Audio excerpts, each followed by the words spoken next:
மாண்புமிகு பேரவைத் தலைவர் அவர்களே, ஒரு மாநிலத்தின் உண்மையான முன்னேற்றம் என்பது அதன் பொருளாதார வளர்ச்சியால் மட்டுமல்ல, பெண் கல்வி, வேலைவாய்ப்பு, மருத்துவம், வணிகம் மற்றும் சமூக வாழ்வின் அனைத்து தளங்களிலும் சுதந்திரமாகவும் பாதுகாப்பாகவும் பங்கேற்கும் வாய்ப்புகளாலும் அளவிடப்படுகிறது. மகளிரின் பயண சுதந்திரம் அவர்களின் பொருளாதார சுதந்திரத்திற்கும் குடும்பங்களின் முன்னேற்றத்திற்கும் அடித்தளமாக இருக்கிறது.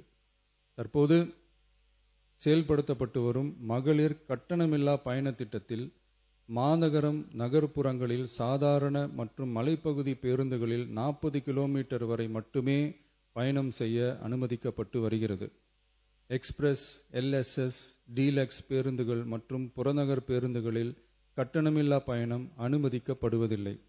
தமிழ்நாட்டின் எந்த பகுதியிலும் வசிக்கும் ஒரு மகளிரும் போக்குவரத்து கட்டணத்தால் தமது வாய்ப்புகளை இழக்கக்கூடாது என்ற சமூக நீதி சிந்தனையை இவ்வரசு முதன்மையாக கொண்டுள்ளது.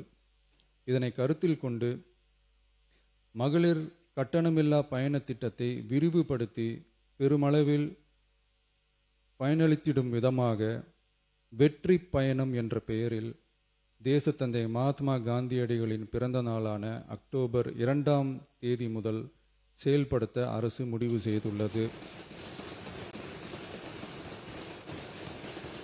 என்பதை இந்த மாமன்றத்தில் மகிழ்ச்சியுடன் அறிவிக்கிறேன். அதன்படி முதல் கட்டமாக மாநகரம், நகரங்களில் சாதாரண பேருந்துகள் மட்டுமின்றி மாநகரம், நகர்ப்பகுதிகளில் இயங்கும் எக்ஸ்பிரஸ், LSS, டீலக்ஸ் அரசு பேருந்துகளிலும் மகளிர் கட்டணமில்லா பயணங்கள் மேற்கொள்ளலாம்.